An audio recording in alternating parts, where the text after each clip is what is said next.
Assalamualaikum warahmatullahi wabarakatuh.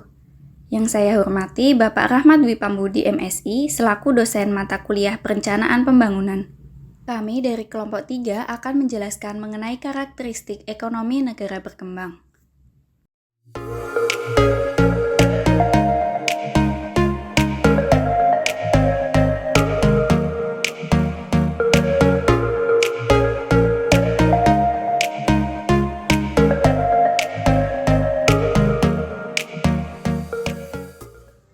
Negara berkembang merupakan negara yang tingkat kesejahteraan penduduknya masih dalam taraf menengah atau sedang berkembang.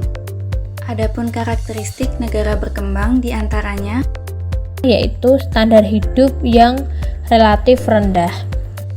Sebagai akibat dari tingkat pendapatan yang rendah, ketimpangan pendapatan yang parah, kurang memadainya pelayanan kesehatan dan sistem pendidikan. Secara umum, tingkat kehidupan sebagian besar penduduk negara sedang berkembang cenderung rendah, tidak hanya jika dibandingkan dengan negara-negara maju, tetapi juga jika dibandingkan dengan sekelompok kecil atau elit penduduk dalam negara sedang berkembang itu sendiri. Nah, karakteristik yang kedua ada tingkat produktivitas yang rendah. Sebagai akibat lanjutan dari tingkat hidup yang rendah, maka NSB ditandai pula oleh tingkat produktivitas tenaga kerja yang rendah. Tingkat pertumbuhan penduduk serta beban ketergantungan yang tinggi yang lebih dari 3/4 penduduk dunia sekarang berada di NSB, sedangkan sisanya hidup di negara maju. Salah satu implikasi atas tingginya angka kelahiran di negara-negara berkembang itu adalah lebih dari 40% penduduknya terdiri dari anak-anak yang berumur kurang dari 15 tahun. Karakteristik negara sedang berkembang selanjutnya yaitu tingginya tingkat pengangguran terbuka dan pengangguran semu. Salah satu wujud utama dan faktor yang menyebabkan rendahnya taraf hidup di negara sedang berkembang adalah penggunaan tenaga kerja yang tidak sesuai dan tidak efisien dibandingkan dengan negara-negara maju. Keadaan tersebut menyebabkan pertama, pengangguran semu atau underemployment yang ditunjukkan oleh banyaknya orang yang bekerja kurang dari apa yang dapat mereka kerjakan, berupa harian, mingguan, ataupun musiman. Kedua, yaitu pengangguran terbuka atau open employment. Orang-orang yang mampu dan sangat ingin bekerja, tetapi tidak ada pekerjaan yang tersedia bagi mereka.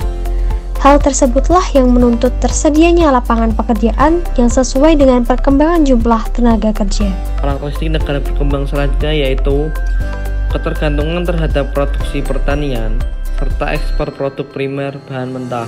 Pada umumnya, perekonomian negara berkembang lebih banyak berorientasi ke produksi barang-barang primer atau produk pertanian daripada ke barang sekunder, manufaktur, dan barang tersier jasa. Komoditi primer merupakan andalan ekspor utama ke negara lain.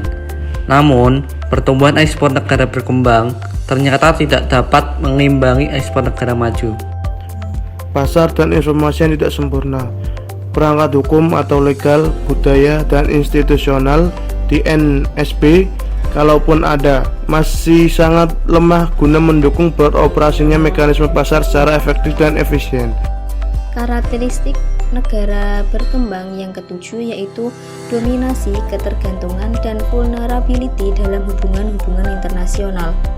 Bagi NSB, faktor penting yang menyebabkan rendahnya taraf hidup meningkatkan pengangguran dan munculnya masalah ketidakmerataan pembagian pendapatan adalah tingginya ketimpangan kekuasaan ekonomi dan politik antar negara-negara miskin dan negara-negara kaya.